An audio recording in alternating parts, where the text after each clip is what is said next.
करके मेहनत हमें किस्मत को बदलना होगा। करके मेहनत हमें किस्मत को बदलना होगा। हमें मजबूत इरादों में ही ढलना होगा। भले ही कितना भी दुश्वारियां हमें रोकें, हमें हर हाल में आगे ही निकलना होगा। हमें हर हाल में आगे ही निकलना होगा। तो दोस्तों, मुझे उम्मीद है आप सब मेहनत करते होंगे, निरंतर पढ़ते रहे होंगे, है ना। तो नमस्कार दोस्तों, स्वागत है आपका महामना एकेडमी के इस लर्निंग प्लेटफॉर्म पर। तो दोस्तों, हम हिंदी भाषा में पढ़ रहे थे संज्ञा, और संज्ञा के बाद क्या है, सर्वनाम पे चर्चा करेंगे हम आज, क्योंकि बिंदु बहुत महत्वपूर्ण है। इन्हीं से व्याकरण के पक्षों को समझना होगा।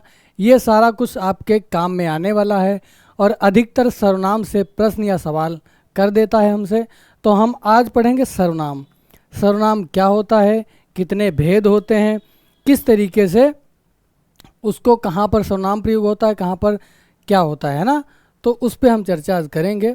व्याकरणिक पद एवं कोटियाँ, उसमें कौन कौन से होते, विकारी शब्दों की चर्चा हमने कर दी है। संज्ञा, सर्वनाम, क्रिया और विशेषण, ये आपके विकारी शब्द हैं, अर्थात जिनको लिंग, वचन, काल या कारक से उनको बदला जा सकता है, उनमें परिवर्तन करके उनको बदला जा सकता है। और आप सब जानते ही हैं कि विकारी शब्द वही होते हैं जिनका परिवर्तन हो जाता है, जो बदल जाते हैं। और अविकारी कौन से होते हैं, जिनका परिवर्तन नहीं होता है, जो रूढ़ शब्द होते हैं। तो हम चलते हैं सर्वनाम पे चर्चा करने के लिए, है ना। तो सर्वनाम क्या होता है, आपको समझने में कुछ महत्वपूर्ण बिंदु ये है दोस्तों कि हम जब पढ़ रहे थे समास में दो एक बिंदु जो है भ्रमित कर रहे थे मुझे, तो मैं सोचा कि इस बार आपको थोड़ा इस सत्र में आपको बता दूं। समास वाले सत्र में हमसे 2-3 त्रुटियां हो गई थी, क्योंकि फूंक कर चाहे कितने भी रखो कदम, फूंक कर चाहे कितने भी रखो कदम, गलतियां हो ही जाती हैं इंसान से। तो दोस्तों, गलतियां होती रहती हैं, सबसे होती हैं। तो मैं वहाँ पे थोड़ा भ्रम था मुझे, इसलिए सोचता हूँ कि उन शब्दों को आपसे चर्चा कर दी जाए। एक तो गोधन था, गोधन, इस पे देखिए, ये महत्वपूर्ण भी है परीक्षा की दृष्टि से। एक था गोदान, समझ लो, एक गोदान हो गया, है ना। और दोस्तों क्या था, और एक था मंत्रि परिषद, मंत्रि परिषद।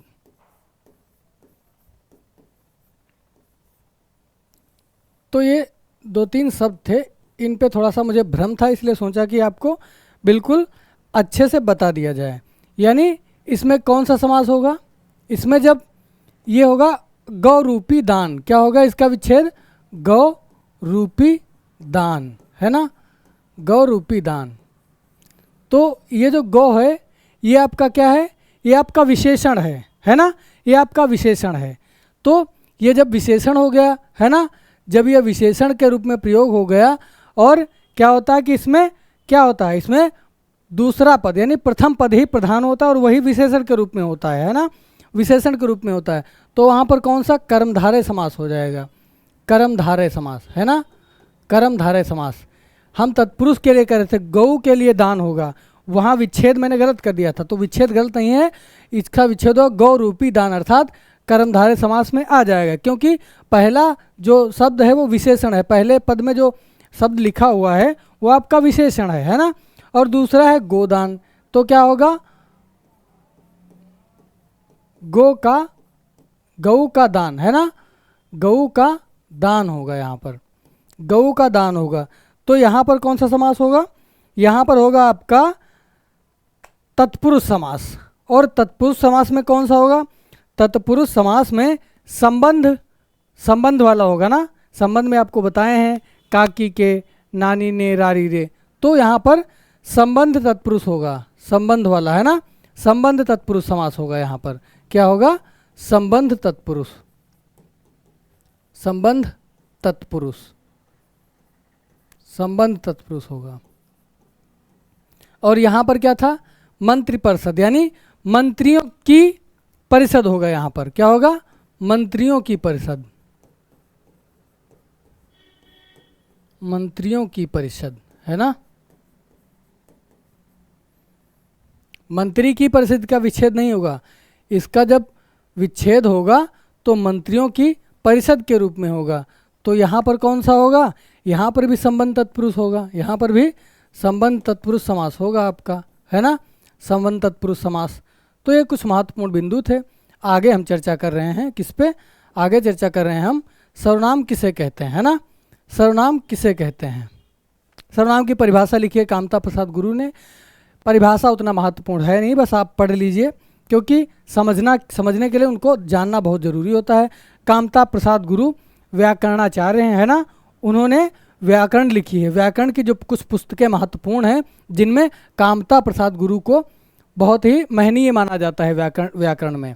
तो इन्होंने परिभाषा क्या लिखी है, सामान्यतः आप सब पढ़े होंगे ये परिभाषा, आप बिल्कुल परिचित होंगे इससे आप बहुत अच्छे से परिचित होंगे कि क्या होता है कि संज्ञा के स्थान पर जो शब्द प्रयोग होते हैं उन्हें ही सर्वनाम कहा जाता है। परिभाषा में तो आप समझ लिए हैं, लेकिन हम आपको बहुत अच्छे से बताने वाले हैं, है ना।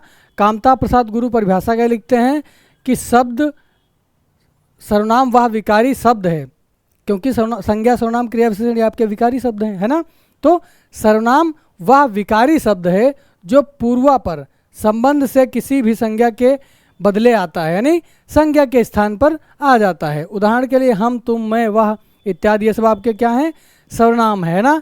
शाब्दिक दृष्टि से देखा जाए तो सर्व अर्थात क्या होता है, सब नाम, अर्थात नामों के स्थान पर, क्योंकि हमने क्या कहा है, संसार में जितने भी नाम हैं वो सब क्या हैं, संज्ञाएं हैं।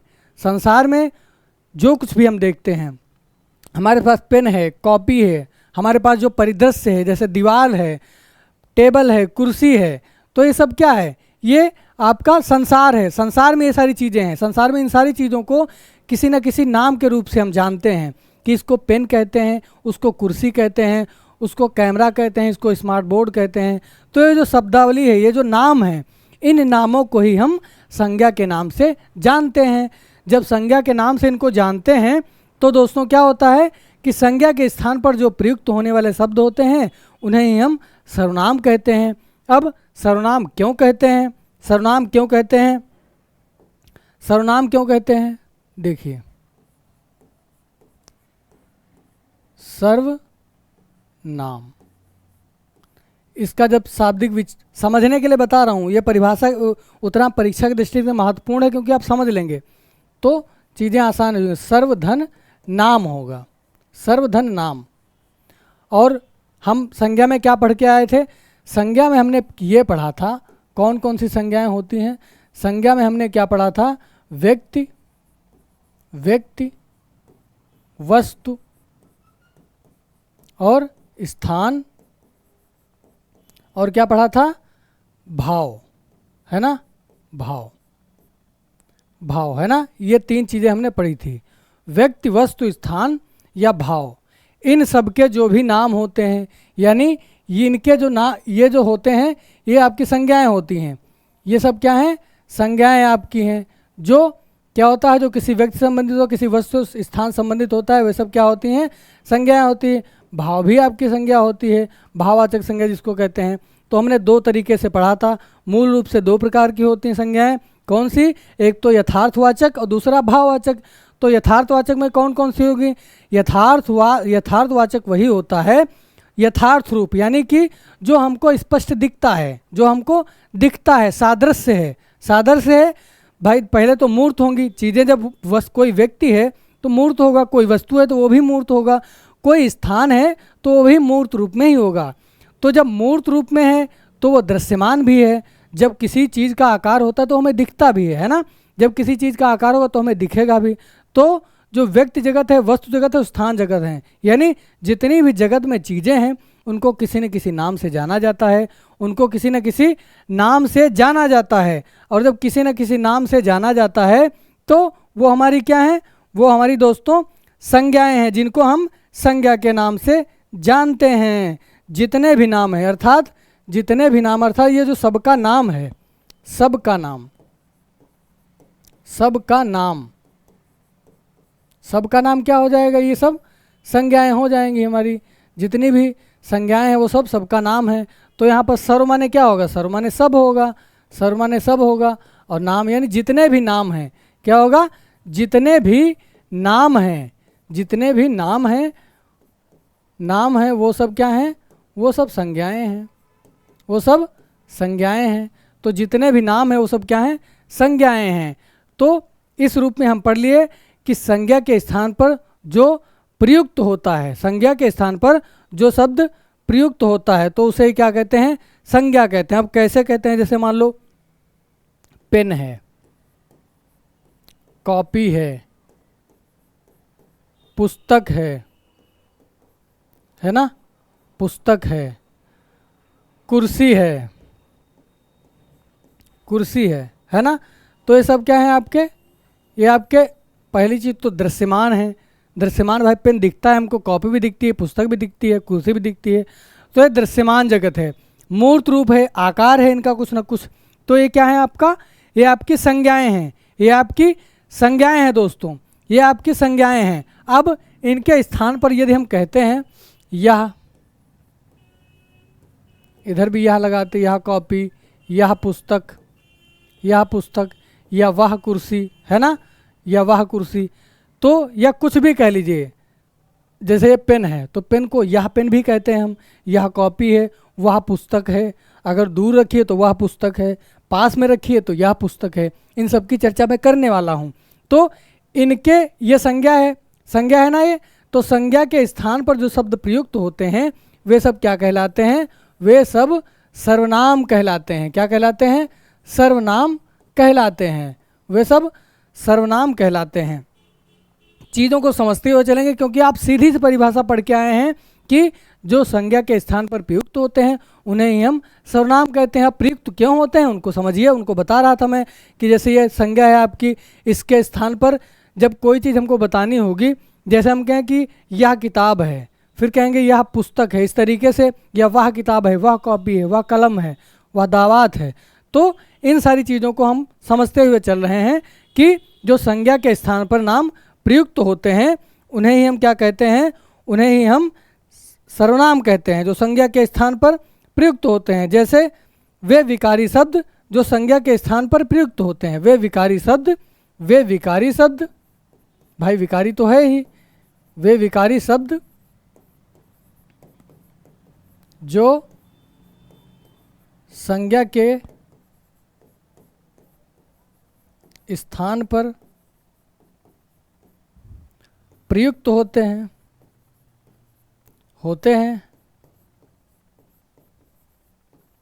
वही क्या होते हैं, सर्वनाम होते हैं, वही क्या होते हैं, सर्वनाम होते हैं।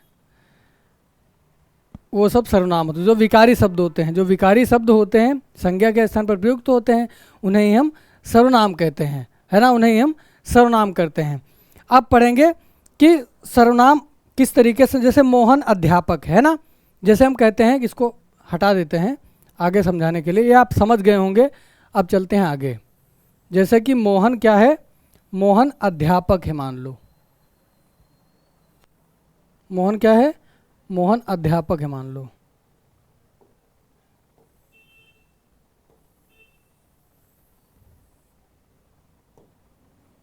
मोहन क्या है दोस्तों, अध्यापक है ना। इधर समझते हैं,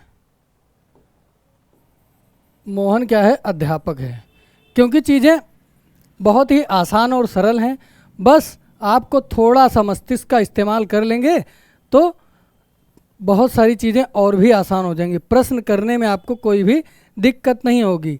हम आपको इनसे संबंधित जितने भी प्रश्न बनते हैं परीक्षा के दृष्टिकोण से, उन सबको हम आपको बताएंगे, है ना, उन सब के बारे में हम चर्चा करेंगे। देखिए हम बता रहे थे कि जैसे कहें, एक शब्द ले लीजिए, मोहन अध्यापक है ना। मोहन क्या है, अध्यापक है। मोहन अध्यापक है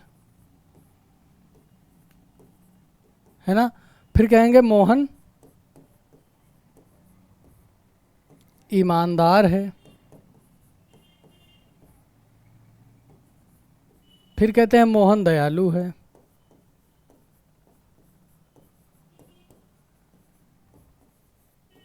और भी जितनी बातें लिखनी हो आपको, मोहन खुशमिजाज है।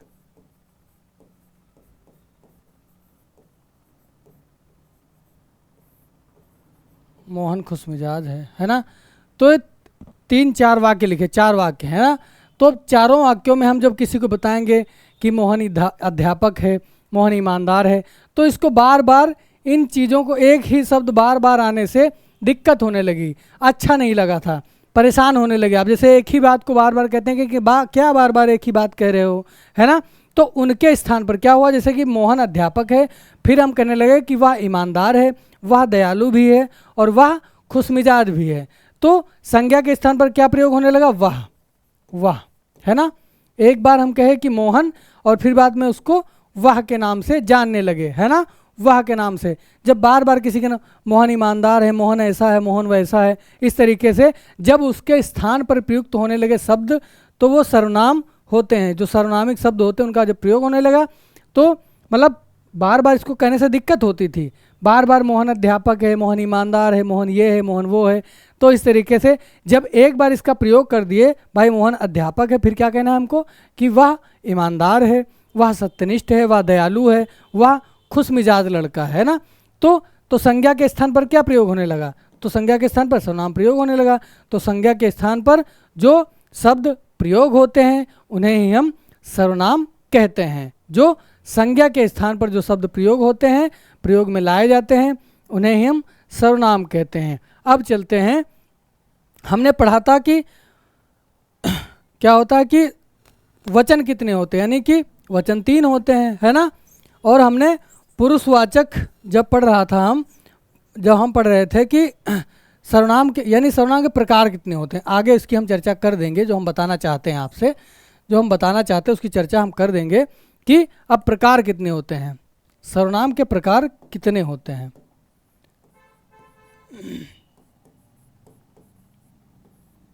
सर्वनाम 6 प्रकार के होते हैं।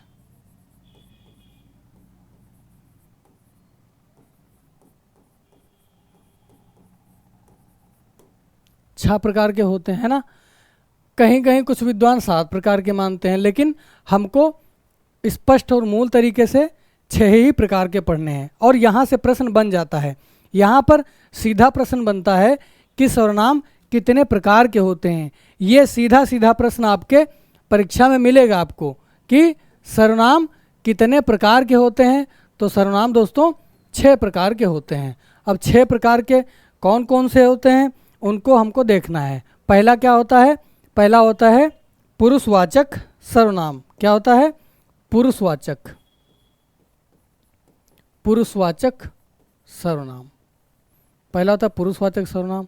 और दूसरा क्या होता है, दूसरा होता है निश्चयवाचक सर्वनाम। क्या होता है, निश्चयवाचक सर्वनाम। निश्चयवाचक, इसको हम समझते हुए चलेंगे क्योंकि प्रश्न कहीं भी हमसे गलत ना हो पाए। गलत हो जाएगा तो आप बहुत ही दिक्कत हो जाएगी। निश्चयवाचक हो गया, फिर क्या हो गया, अनिश्चयवाचक हो गया। बिल्कुल क्रम लिखा हुआ है तो आपको कोई दिक्कत नहीं होनी चाहिए। अनिश्चयवाचक है ना, अनिश्चयवाचक हो गया।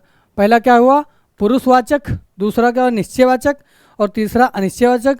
चौथा क्या होगा, संबंधवाचक हो गया। चौथा संबंधवाचक।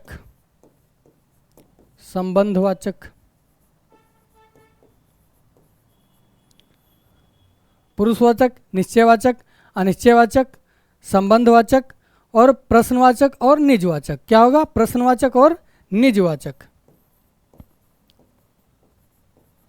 प्रश्नवाचक और क्या होगा, निजवाचक।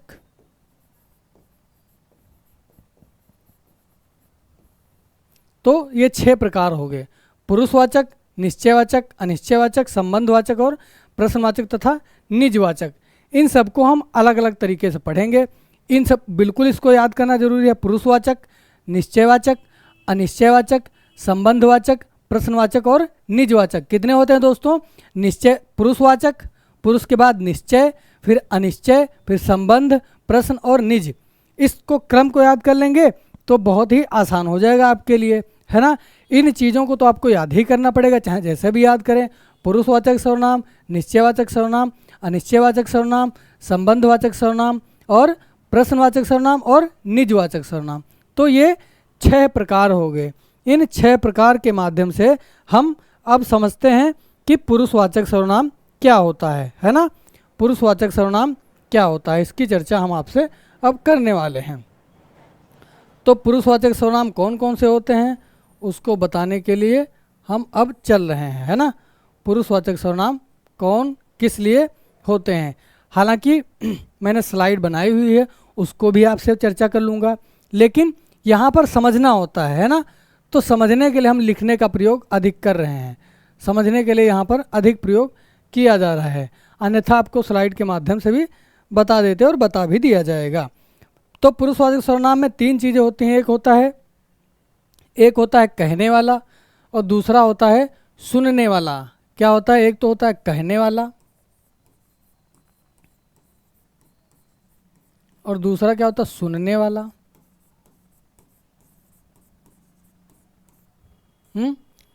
कहने वाला, सुनने वाला और तीसरा अन्य होता है। तीसरा क्या होता है, जिसके बारे में कुछ कहा जाता है।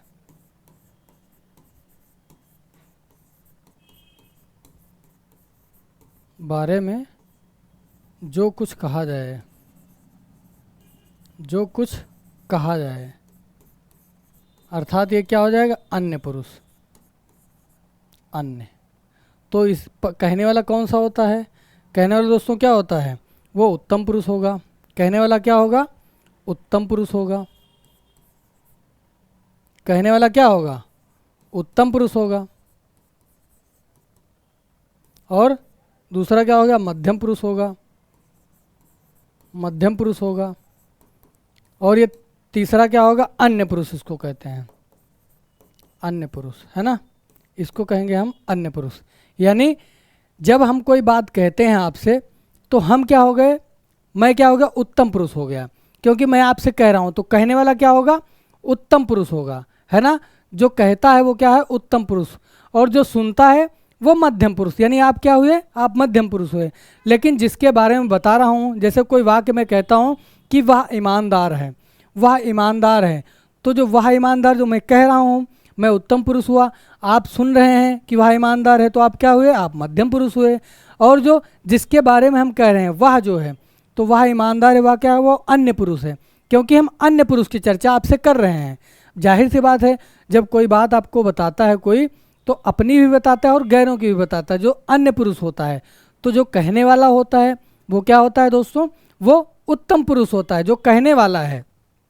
हम आपसे कह रहे हैं तो मैं उत्तम हो गया, या आप किसी से कहेंगे, आप मान लो किसी से कुछ चर्चा कर रहे हैं किसी आदमी के बारे में, तो आप कहने वाला क्या हो गया, उत्तम पुरुष हो गया। और जो सुन रहा है वो हो गया मध्यम पुरुष, और जो जिसके बारे में कहा जा रहा है वो क्या हो गया, वो क्या हो गया, अन्य पुरुष हो गया। इसको एक तरीके से ऐसे भी समझ लीजिए, जैसे मान लो कोई काव्य पाठ कर रहा है या कविता कर रहा है, तो मान लो कोई वीर रस की कोई कविता सुना रहा है, तो जो कहने वाला होता है, मंच पे कोई कवि है, तो वो क्या हुआ, वो उत्तम पुरुष हुआ। और हम लोग सुनते हैं अक्सर, तो हम क्या हुए, हम मध्यम पुरुष हुए। लेकिन जिसके बारे में वो कविता सुना रहा है या काव्य पाठ कर रहा है, तो वो क्या हो गया, वो अन्य पुरुष हो गया, है ना। तो इन 3 चीज़ों को आप याद कर लेंगे। पुरुषवाचक सर्वनाम में कौन कौन सी चीज़ें होती हैं, उत्तम पुरुष, मध्यम पुरुष और अन्य पुरुष। ये 3 चीज़ें होती हैं। 3 इसके प्रकार होते हैं पुरुषवाचक में, उत्तम पुरुष होता है, मध्यम पुरुष होता है और अन्य पुरुष होता है। तो उत्तम पुरुष में कौन कौन सी चीज़ें होती हैं, उत्तम पुरुष में कौन सा सर्वनाम होता है, उत्तम पुरुष में दोस्तों होता है मैं और हम। क्या होता है, मैं और हम, मैं और हम। आप सब गाना सुने ही होंगे, है ना। क्या गाना है आपका, दर्द दिलों के कम हो जाते, मैं और तुम घर हम हो जाते, है ना। तो मैं और हम, मैं और हम, ये आपके क्या हैं, ये हैं आपके उत्तम पुरुष, है ना। मैं और तुम घर हम हो जाते, तो मैं और हम की जो बात आती है वो उत्तम पुरुष में आती है। किस में आती है, उत्तम पुरुष में। यानी मैं और हम, ये जो 2 सर्वनाम हैं, इनका प्रयोग उत्तम पुरुष में किया जाता है, इनका प्रयोग उत्तम पुरुष में किया जाता है। और क्या करते हैं तुम, तू, तुम, है ना, या आप, तो ये किस में होता है, तुम या आप, तो ये क्या होगा आपका, ये हो गया आपका मध्यम पुरुष। ये मध्यम पुरुष में प्रयोग होते हैं, है ना।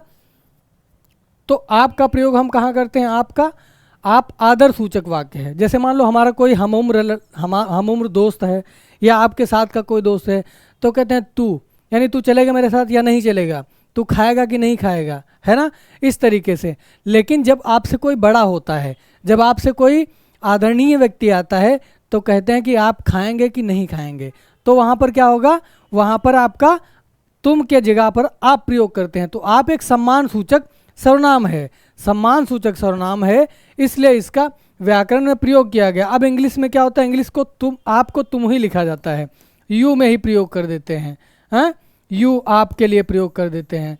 तो इंग्लिश में वो सम्मान नहीं है जो हिंदी में है। इसीलिए कहते हैं कि अंग्रेजी पढ़ के यद्यपि सब गुण होत प्रवीण, पै निज भाषा ज्ञान के राहत हीन के हीन। इसलिए आपको आपकी मातृभाषा से आपको प्रेम होना चाहिए।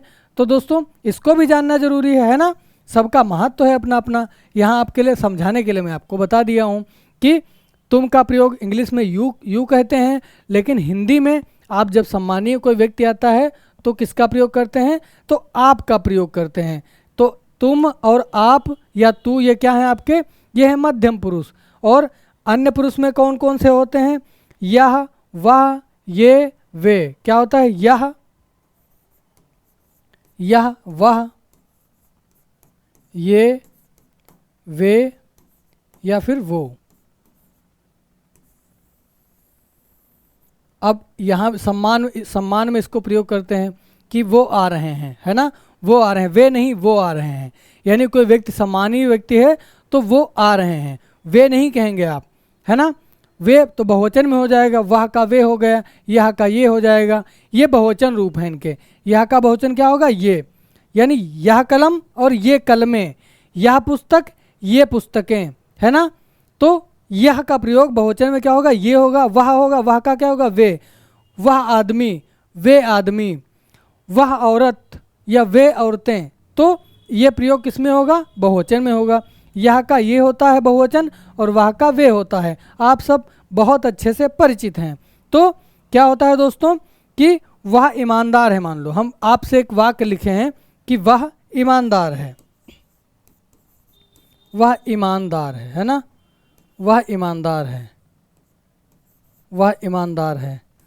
तो ये जो वह प्रयोग हुआ है, वह कोई व्यक्ति होगा भाई, वह कोई व्यक्ति होगा, तो व्यक्ति होगा तो व्यक्ति क्या होता है दोस्तों, व्यक्ति का कोई नाम होगा। तो जब व्यक्ति का कोई नाम होगा तो क्या होगा, वो संज्ञा होगा, है ना। वह कोई व्यक्ति ही होगा और व्यक्ति का कुछ नाम होगा, व्यक्ति का कुछ नाम होगा, तो उस नाम के स्थान पर यहाँ वह का प्रयोग कर दिया गया है ना। वह का जब प्रयोग कर दिया गया है तो ये क्या हो गया, आपका सर्वनाम हो गया, ये आपका सर्वनाम हो गया। और सर्वनाम में कौन सा सर्वनाम हो गया है, सर्वनाम में कौन सा पुरुष हो गया है, इसमें सर्वनाम में दोस्तों देख रहे हैं हम कि उत्तम पुरुष में क्या है, मैं और हम है, और मध्यम में क्या है, तुम और आप है ना, तुम, तू, आप। और अन्य पुरुष में क्या है, यह, वह, ये, वे और वो। तो ये कौन सा हुआ, ये सर्वनाम तो कौन हुआ, सर्वनाम तो हुआ आपका, है ना, ये सर्वनाम हुआ, लेकिन कौन सा हुआ, ये पुरुषवाचक सर्वनाम का उत्तम पुरुष हुआ, है ना। पुरुषवाचक सर्वनाम का उत्तम पुरुष हुआ, पुरुषवाचक, और क्या हुआ, उत्तम पुरुष हुआ, नहीं अन्य पुरुष हुआ, अन्य पुरुष हुआ, है ना। पुरुषवाचक सर्वनाम तो है, इसमें पूछे, मान लो ये सीधा वाक्य आपको दे दिया गया, वह ईमानदार है, इसमें पूछ लिया आपसे कि बताइए कि यह पुरुषवाचक सर्वनाम का कौन सा पुरुष है, तो सीधी सी बात है, पुरुषवाचक सर्वनाम हो गया कि व्यक्ति से संबंधित है, व्यक्ति से संबंधित है। तो जब व्यक्ति, वस्तु या स्थान है तो संज्ञाएं होती है, और संज्ञा के स्थान पर जो प्रयुक्त होते हैं वे सर्वनाम कहलाते हैं। तो ये सर्वनाम आपका किस में आ गया, ये आपका आ गया अन्य पुरुष में, क्योंकि वह व्यक्ति, हम, मैं और तुम, मैं और तुम क्या हो गया, मैं हो गया उत्तम पुरुष, और तुम क्या हो गया, तुम जो सुनने वाले हो, तो वो क्या हो गया, वो मध्यम पुरुष हो गया। हम जिसकी चर्चा कर रहे हैं वो क्या हो गया, वो अन्य पुरुष हो गया। तो यहाँ पर पुरुषवाचक सर्वनाम है और अन्य पुरुष का प्रयोग हुआ है यहाँ पर, है ना, अन्य पुरुष का प्रयोग हुआ है। तो ये हो गया आपका पुरुषवाचक सर्वनाम, ये पुरुषवाचक सर्वनाम आपका हो गया। अब हम पढ़ते हैं आगे कि क्या होता है। देखिए आगे पढ़ते हैं, सर्वनाम का प्रकार और कौन सा होता है, और होता है जैसे कि अगर इसमें समझना हो तो इसको समझ लीजिए। वे सर्वनाम स्त्री पुरुषों के नाम के स्थान पर आते हैं, इनके 3 पुरुष होते हैं, हम पढ़ चुके हैं, उत्तम पुरुष, है ना, मध्यम पुरुष और क्या होता है अन्य पुरुष। अन्य पुरुष के अंतर्गत रखा जाता है, हमने पढ़ चुका है। उत्तम पुरुष में मैं, हम, मेरा, हमारा, यानी मैं, हम, तो मैं का मेरा हो जाता है अपना, और हम का हमारा हो जाता है। और मध्यम पुरुष में क्या है, तुम, आप, तू, तेरा, आपको, है ना। तो अन्य पुरुष में क्या होता है, अन्य पुरुष में यह, वह, ये, वे, है ना, ये, वे, और ये, वे हो गया, और वे, वो हो गया। तो ये क्या हो गया आपका अन्य पुरुष में हो गया। उत्तम पुरुष और मध्यम पुरुष को प्रधान या शेष को अप्रधान पुरुष कहते हैं। तो इन सब के पचड़े में हमको नहीं पढ़ना है, हमको सीधी सी बात याद रखनी है कि उत्तम पुरुष कौन कौन से हैं, मध्यम पुरुष कौन कौन से हैं, और अन्य पुरुष कौन कौन से हैं। यानी पुरुषवाचक सर्वनाम में 3 होते हैं, उत्तम पुरुष, मध्यम पुरुष और अन्य पुरुष, है ना। उत्तम पुरुष और मध्यम पुरुष और अन्य पुरुष। उत्तम पुरुष में कौन कौन से होते हैं, उत्तम पुरुष में मैं और हम होता है। तो मैं का अपना मेरा होता है, हम का अपना हमारा होता है। तो मैं और हम। और दूसरे में क्या आ गया, दूसरे में आ गया आपका क्या हो गया, तुम, तेरा, तू, इस तरीके से, या आपका, है ना। तो क्या हो गया, मध्यम पुरुष हो गया। और वह हो गया, यह हो गया, ये हो गया, वे हो गए, और वो हो गया। तो ये क्या आपके हो गए, अन्य पुरुष हो गए। खैर ज़्यादा चर्चा नहीं करेंगे हम, अब अगले पे चलते हैं। अगला हमारा कौन सा सर्वनाम होगा, उस पे हम चलते हैं, निश्चयवाचक सर्वनाम। अगला क्या है, निश्चयवाचक सर्वनाम। निश्चयवाचक सर्वनाम में हम समझते हैं कि इसके अंतर्गत आप स्वयं खुद जैसे आप शब्द आते हैं निजवाचक सर्वनाम मान लिया जाता है, होता है। आप शब्द का प्रयोग होगा विधि अर्थों में होता है। जैसे राम अपने पापा को समझाता है, राम अपने पापा को समझाता है ना। तो मनोज अपना मकान बेच दिया है, तो अपना प्रयोग हुआ है। तो आपका क्या होता है, अपना होता है ना। मोहन का, मनोज ने अपना, यानी निजवाचक, अपने लिए कह रहा, अपना मकान, मनोज ने अपना मकान बेचा है, यानी अपना निजी मकान उसने बेच दिया है। तो यहाँ पर क्या होगा, निजवाचक सर्वनाम हो जाएगा। कौन सा होगा, निजवाचक सर्वनाम हो जाएगा। तो दोस्तों यहाँ पर क्या होता है, यहाँ पर दोस्तों होता है कि हम किसका प्रयोग किस तरीके से करते हैं। जैसे कि देखते हैं, निजवाचक सर्वनाम, निजवाचक, है ना,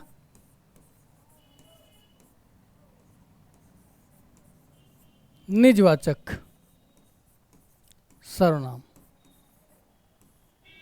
तो जो स्वयं के लिए सर्वनाम प्रयोग होते हैं उनको ही हम निजवाचक कहते हैं, निजवाचक सर्वनाम कहते हैं, है ना, निजवाचक सर्वनाम कहते हैं। जैसे कि मान लो अगर आपको देखना हो तो दोस्तों देखेंगे कि निजवाचक सर्वनाम कौन कौन से होते हैं।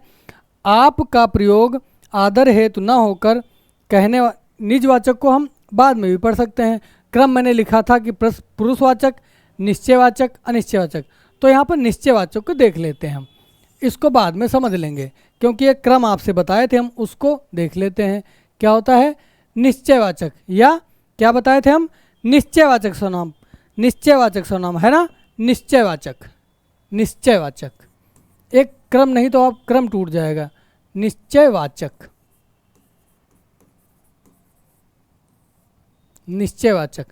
तो निश्चयवाचक सर्वनाम कौन कौन से होते हैं, निश्चित, निश्चितता बताने वाले, है ना, निश्चितता बताने वाले। क्या होता है दोस्तों, निश्चितता, यानी निश्चित बात आपको बताएंगे, निश्चितता बताने वाले, निश्चितता बताने वाले शब्दों को हम निश्चयवाचक सर्वनाम कहते हैं, निश्चितता बताने वाले। जैसे हम कहते हैं यह मेरा घर है, क्या कहते हैं कि यह मेरा घर है ना, मेरा घर है। तो इसमें निश्चित क्या है, निश्चित क्या है, निश्चित की है मेरा है ना, निश्चित है कि मेरा है, यह मेरा घर है, यह मेरा घर है। अब आप देखेंगे कि इसमें यह का प्रयोग कहाँ पर और किस तरीके से होता है। यह, वह, वो और वे, यह का प्रयोग यहाँ पर किस रूप में होगा। अगर आप यह देखें तो आप सीधा बता देंगे कि यह प्रश्नवाचक सर्वनाम पुरुषवाचक सर्वनाम है, पुरुषवाचक सर्वनाम है और यह अन्य पुरुष है। तो आप एकदम भ्रमित हो जाएंगे जब ये प्रश्न आपसे दे दिया गया, ये वाक्य आपका दे दिया गया और पूछा कि बताइए इसमें कौन सा सर्वनाम है। तो आप तो पढ़कर आए हुए हैं कि यह मेरा घर है, तो यह का प्रयोग जो हुआ है वह पुरुषवाचक सर्वनाम में भी हुआ है। क्यों? क्योंकि यह अन्य पुरुष है। हमने अन्य पुरुष में पढ़ के आए हैं कि यह, वह, वे, वो, है ना, या ये, तो ये सब क्या हो गया आपके पुरुषवाचक सर्वनाम हो गए। लेकिन आपको यहाँ पर यह बात याद रखनी है, क्या बात याद रखनी है कि यह, वह, इनका प्रयोग किस तरीके से होता है। जैसे यह,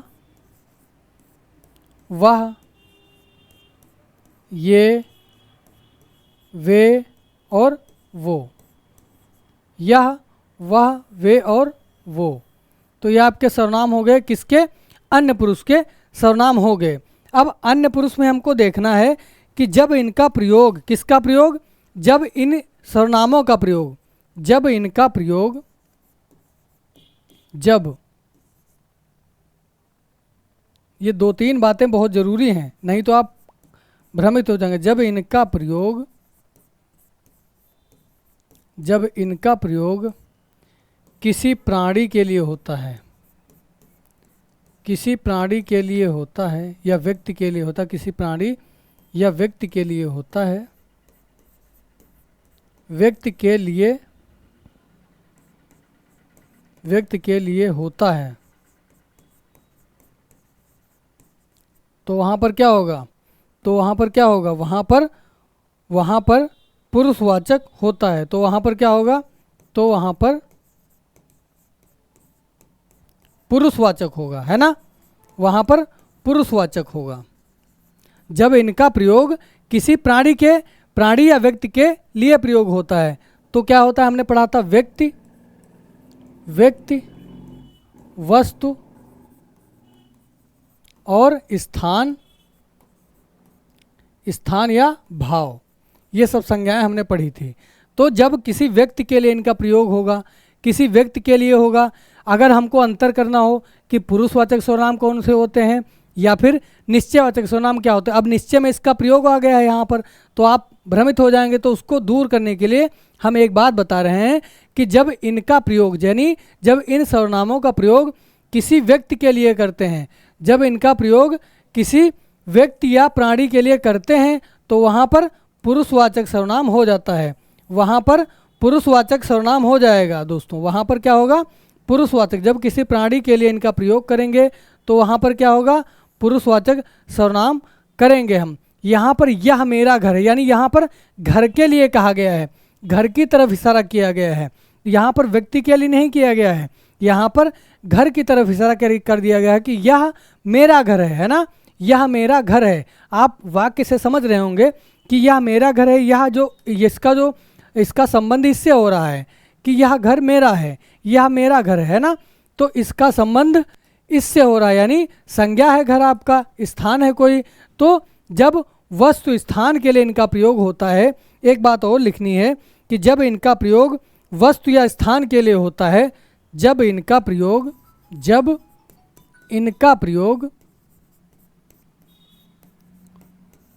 वस्तु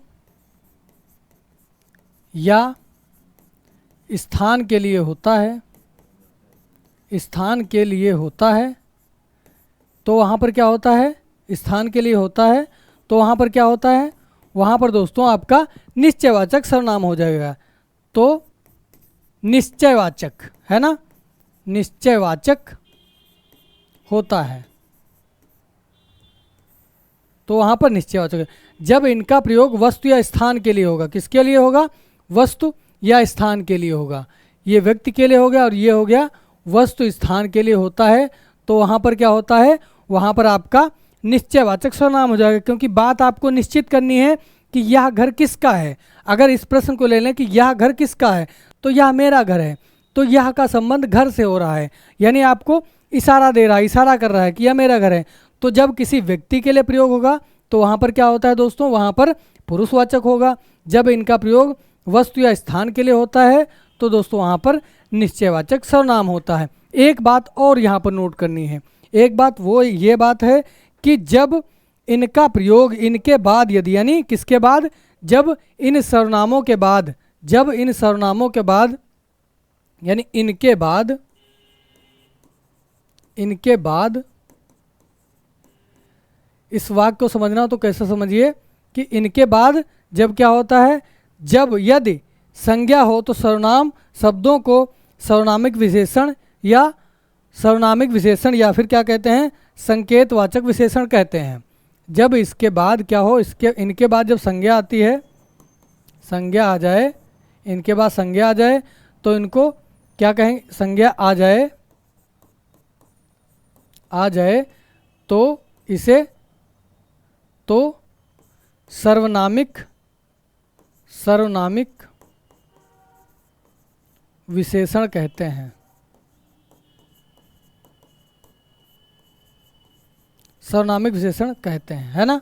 जब इनके बाद यानी यह वह वे, जब इनके बाद कोई शब्द कौन सा, जब संज्ञा आ जाती है तो प्रयोग क्या हो जाए, तो वहाँ पर क्या कहते हैं, वहाँ पर सर्वनामिक विशेषण कहते हैं या फिर संकेतवाचक विशेषण कहते हैं।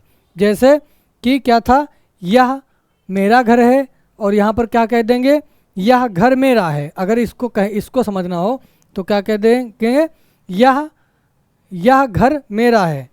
देखिए यह घर मेरा है ना, यह घर मेरा है।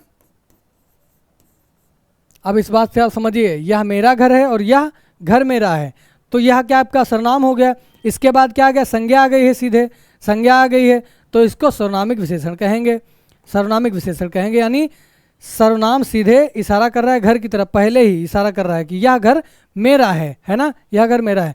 तो आप समझ गए होंगे कि निश्चयवाचक सर्वनाम क्या होता है ना। निश्चयवाचक सर्वनाम समझ गए हैं आप। अब चलते हैं हम अनिश्चयवाचक सर्वनाम पे। निश्चयवाचक सर्वनाम को समझने के लिए इधर समझ लेते हैं। जैसा कि नाम से स्पष्ट होता है कि निश्चितता का बोध कराने वाले सर्वनाम को निश्चयवाचक सर्वनाम कहते हैं। जैसे यह वह, इनका प्रयोग मैंने पढ़ लिया है। क्या प्रयोग पढ़ लिया है कि जब इनका प्रयोग किसी व्यक्ति के लिए होगा, किसी प्राणी के लिए होगा तो वहाँ पर क्या होगा, पुरुषवाचक सर्वनाम हो जाता है ना। लेकिन जब इनका संबंध किसी स्थान या वस्तु के नाम पर होगा तो वहाँ पर क्या होगा, वहाँ पर निश्चयवाचक सर्वनाम सिर्फ वहीं पर होगा। कहाँ पर होगा, जहाँ पर वस्तु या स्थान की बात होगी। वस्तु या स्थान की बात जब की जाएगी, देखो यह कार है तो यह कोई वस्तु है, है ना। यह कोई वस्तु है, वस्तु के संबंध में हो रहा है, यह का प्रयोग वस्तु के संबंध में हो रहा है। यह कार है तो यह का इशारा कार की तरफ है, ये वस्तु है आपकी। तो जब वस्तु या स्थान के नाम पर प्रयोग होता है तो वहाँ पर निश्चयवाचक सर्वनाम होता है। अगला बिंदु क्या है, अगला बिंदु है दोस्तों अनिश्चयवाचक सर्वनाम। क्या होता है, अनिश्चयवाचक सर्वनाम, अनिश्चयवाचक, है ना। तो अनिश्चयवाचक सर्वनाम क्या होता है, जो अनिश्चितता का बोध कराता है, यानी जो हमको अनिश्चितता का बोध कराता है वो क्या होता है, अनिश्चयवाचक सर्वनाम होता है। तो अनिश्चयवाचक सर्वनाम में किस तरीके से हमको पढ़ना, सिर्फ दो बातें हैं आपकी, एक तो कोई और कुछ। कोई और कुछ बहुत सरल और साधारण है। कोई कुछ, जैसे कोई आपके घर पे आया है, दरवाज़ा आपका बंद है तो अक्सर कहते हैं कि कोई आया है, आप समझ जाते हैं। कोई आपकी बेल बजाए तो कहते हैं कि कोई आया है, अपने मन में विचार करते हैं, फिर आप दरवाज़ा खोलते हैं, कहते हैं कौन आया है ना। यदि आप परिचित होते हैं तो आप कहते हैं कि हाँ माता जी वो आए हुए हैं, उनका नाम होता है कुछ तो आप कहते हैं कि वो आए हुए हैं। यदि अपरिचित होता है कोई तो आप सीधे कहते हैं कि कोई आया हुआ है। तो कोई क्यों आया हुआ, क्योंकि वो अनिश्चित, आप जानते नहीं उससे, आप परिचित नहीं हैं, है ना। फिर कहते हैं कि जब कोई चीज़ मांगते हैं आपकी खाने के लिए कुछ दे दो, खाने के लिए कुछ दे दो, तो कुछ का मतलब है कुछ दे दो, है ना। कोई निश्चित चीज़ बनी नहीं है, अनिश्चित है वहाँ पर। तो खाने के लिए कुछ भी दे दो। तो कोई और कुछ का जब प्रयोग होता है तो वहाँ पर क्या होता है, वहाँ पर अनिश्चयवाचक सर्वनाम होता है। जैसे जैसे वही बात है कि खाने के लिए कुछ दे दो, तो खाने के लिए भाई कुछ क्या दे दिया जाए, अगर कुछ होगा तभी तो दिया जाएगा, अगर नहीं है तो कहते हैं भाई कुछ नहीं है मेरे पास, क्या कहते हैं, कुछ नहीं है, तो कहते हैं कुछ तो दे दो, है ना। तो इस तरीके से हमको समझना है कोई और कुछ का प्रयोग अनिश्चयवाचक सर्वनाम के लिए किया जाता है। जैसे आपके दरवाजे पर कोई आया है, आप परिचित नहीं हैं, तो परिचित होंगे कि हाँ भाई राघव मामा आए हैं, है ना, या आपके मामा जी आए हैं तो कहते हो मामा जी आए हैं, या फूफा जी आए हैं, या मौसा जी आए हैं। लेकिन जब कोई अजनबी व्यक्ति आता है तो जब घर में पूछते हैं भाई कौन आया है, तो कहते हैं पता नहीं कोई आया है ना, कहते हैं पता नहीं कोई आया है। तो कोई नहीं, कोई पता ही नहीं है तो क्या होगा, अनिश्चयवाचक सर्वनाम होगा, क्योंकि वो निश्चित नहीं है। अब अगला बिंदु क्या है, इसको आप समझ गए हैं, इसको आप समझ गए हैं। फिर पढ़ते हैं संबंधवाचक सर्वनाम, है ना, संबंधवाचक सर्वनाम, संबंधवाचक सर्वनाम, इसको समझ लिए हैं आप, है ना, इसको समझ लिए हैं। अब समझते हैं संबंधवाचक सर्वनाम, अनिश्चयवाचक समझ लिए हैं, है ना। अब आप पढ़ते हैं संबंधवाचक सर्वनाम। संबंधवाचक कौन से होते हैं, दो के बीच संबंध स्थापित करने वाले सर्वनाम को क्या कहते हैं, संबंधवाचक सर्वनाम। जो, जैसा वैसा, जिसकी उसकी, जितना उतना, इसको अगर समझना हो तो एक शर्त होती है। जब शर्त वाला काम होगा, जैसे कि जैसा काम करोगे वैसा फल मिलेगा आपको, जैसा काम करोगे वैसा फल मिलेगा, तो इसमें संबंधवाचक संबंध बता रहा है कि जैसा काम करोगे वैसा फल मिलेगा। एक वाक्य से दूसरे में संबंध स्थापित हो रहा है, जो सोएगा वो खोएगा, जो जागेगा सो पावेगा, है ना, जो जागेगा वो पावेगा, जैसा करोगे वैसा भरोगे, है ना, जैसा करोगे वैसा भरोगे। तो ये हो गया आपका संबंधवाचक सर्वनाम। तो संबंधवाचक कौन से होते हैं, संबंध का बोध कराने वाले सर्वनाम होते हैं, उन्हें ही संबंधवाचक सर्वनाम कहते हैं। इनमें आप समझ गए होंगे, है ना, जिसकी लाठी उसी की भैंस, जिसकी लाठी उसी, वह मेरी पुस्तक है। तो वह मेरी पुस्तक है जब कहते हैं हम, वह मेरी पुस्तक है, वह मेरी पुस्तक है ना, वह मेरी पुस्तक है, जब इसका प्रयोग किया वह मेरी पुस्तक है, तो वह क्या हो गया आपका, वह हो गया आपका निश्चय, निश्चय हो गया कि निश्चित बात हो गई कि वह निश्चयवाचक सर्वनाम हो गया। लेकिन जब मेरी की बात कर रहे हो तो ये क्या संबंध बता रहा है ना, संबंध, संबंधवाचक, तो क्या हो गया, संबंधवाचक सर्वनाम हो गया, यानी उससे एक रिलेशन होता है, एक संबंध होता है, तो वहाँ पर क्या हो गया, संबंधवाचक सर्वनाम हो जाता है। तो संबंधवाचक हो गया। अब पढ़ते हैं प्रश्नवाचक, इसको समझ लीजिए, प्रश्नवाचक समझ लीजिए, जिनके माध्यम से प्रश्न किया जाए वे क्या होते हैं, प्रश्नवाचक सर्वनाम होते हैं। जैसे कौन कौन से होते हैं, कौन क्या, है ना, कानपुर में क्या लाना है, यानी जब हम क्या का प्रश्न करते हैं कि क्या लिखूं या कौन आया है, तो जब इन शब्दों का प्रयोग कौन, कब, कहाँ, कैसे, तो ये सब क्या हो गए, प्रश्नवाचक सर्वनाम हो गए, है ना, ये सब क्या हो गए, प्रश्नवाचक सर्वनाम हो गए। और पूछे जाने वाले प्रश्न का बोध कराने वाले शब्दों को क्या कहते हैं, प्रश्नवाचक सर्वनाम कहते हैं, जिसके माध्यम से प्रश्न किया जाए, है ना, जिसके माध्यम से प्रश्न किया, जैसे कहते हैं कौन आया है ना, कि मामा आए हैं, तो कहते हैं कौन आया है, तो कहते हैं मामा आए हैं, है ना, या कहते हैं कि क्या कर रहे हो, तो कुछ कर रहा हूँ, तो कहते हैं क्या कर रहे हो। आखिर जब प्रश्नवाचक, यानी जब प्रश्न की बात करी जाती है, कुछ प्रश्न किया जाता है, तो वहाँ पर क्या होता है, प्रश्नवाचक सर्वनाम होता है। निजवाचक सर्वनाम क्या होता है, जिसमें आपका प्रयोग आदर हेतु ना होकर कहने वाले के लिए होता है। आपका प्रयोग कहने वाले के अर्थ में न होकर, कहने वाले के अर्थ में न होकर प्रयोग होता है खुद के लिए, वहाँ पर क्या होता है, वहाँ पर निजवाचक सर्वनाम होता है ना, वहाँ पर निजवाचक सर्वनाम होता है। इसके अंतर्गत आप स्वयं खुद जैसे शब्द आते हैं, वहाँ पर निजवाचक सर्वनाम सर्वनाम होता है।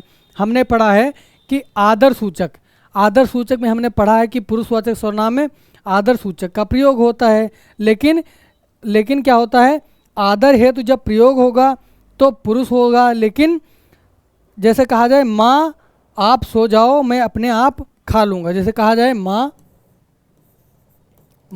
आप सो जाओ, सो जाओ मैं अपने आप खा लूँगा, है ना, अपने आप खा लूँगा, तो इस वाक्य से आप समझ जाएंगे कि मैं किसकी तरफ इशारा कर रहा हूँ। माँ आप, यहाँ पर आप क्या हो गया, जब आदर सूचक में इसका प्रयोग होता है, जब आदर सूचक में इसका प्रयोग होगा तो वहाँ पर क्या होगा, पुरुषवाचक सर्वनाम हो जाएगा। लेकिन जब इसका प्रयोग तुम्हारे लिए होगा, यानी खुद के लिए होगा, स्वयं के लिए होगा, माँ आप सो जाओ, मैं अपने आप, यानी अपने आप यहाँ पर होगा, अपने आप। तो ये आप का प्रयोग स्वयं के लिए हुआ, तुम्हारे लिए हो रहा है। मनोज ने अपना मकान बेच दिया, तो मनोज ने अपना मकान बेचा है ना, स्वयं का मकान बेचा है, तो जब स्वयं का प्रयोग होगा तो निजवाचक सर्वनाम वहाँ पर हो जाएगा, है ना, निजवाचक वहाँ पर सर्वनाम हो जाएगा। तो कुल मिलाकर हमने सर्वनामों की चर्चा कर ली है। और एक बात और लिखिए, परिचय का संदर्भ आप अन्य पुरुष के रूप में करते हैं। जब परिचय किसी से बताते हैं आप, तो वहाँ पर क्या होता है, संदर्भ के अर्थ में। जैसे गांधी जी का जन्म गुजरात में हुआ था और आप एक बहुत ही अच्छे वकील थे, तो गांधी जी का जन्म कहाँ हुआ था, गुजरात में हुआ था। लेकिन जब आप का प्रयोग करते हैं, यानी अन्य पुरुष के लिए, जब अन्य पुरुष का हम बखान करते हैं, उनके बारे में कुछ बताते हैं, तो यदि सम्मान के लिए उसका प्रयोग करते हैं तो वहाँ पर भी क्या होगा, निजवाचक के रूप में करते हैं। जैसे कि गांधी जी एक ईमानदार व्यक्ति थे या ईमानदार महापुरुष थे। फिर कहते हैं गांधी जी की जीवनी जब हम पढ़ते हैं, किसी की जीवनी पढ़ते हैं, तो उसमें कहते हैं कि आपने इसकी रचना की, यानी उस आप का प्रयोग उस व्यक्ति की निजता के लिए किया जा रहा है ना। तो जहाँ पर निजवाचक यानी स्वयं के लिए होता है प्रयोग, वहाँ पर क्या होता है, निजवाचक सर्वनाम होता है। तो कुल मिलाकर हमने सर्वनाम की चर्चा कर ली है। कौन कौन से सर्वनाम होते हैं वो आपको बता ही चुके हैं स्लाइड के माध्यम से। स्लाइड के माध्यम से हमने चर्चा कर ली है कौन कौन से होते हैं, कि वह कौन कौन से होते हैं, वह होते हैं कौन कौन से होते हैं, कि पुरुषवाचक सर्वनाम हो गया, निश्चयवाचक सर्वनाम हो गया, है ना, निश्चयवाचक सर्वनाम हो गया, और पुरुषवाचक, निश्चयवाचक, अनिश्चयवाचक, है ना। फिर हो गया आपका क्या हो गया, अनिश्चयवाचक हो गया। फिर पढ़ते हैं, क्या पढ़ते हैं, फिर पढ़ते हैं हम संबंधवाचक और प्रश्नवाचक और निजवाचक, है ना। तो इस तरीके से हमने चर्चा कर ली है। अब अगला बिंदु होगा विशेषण, अगला बिंदु होगा विशेषण। इस पे आपको कैसा लगा आप कमेंट करिए, लाइक करिए, अच्छा लगे तो वीडियो को शेयर करिए, है ना।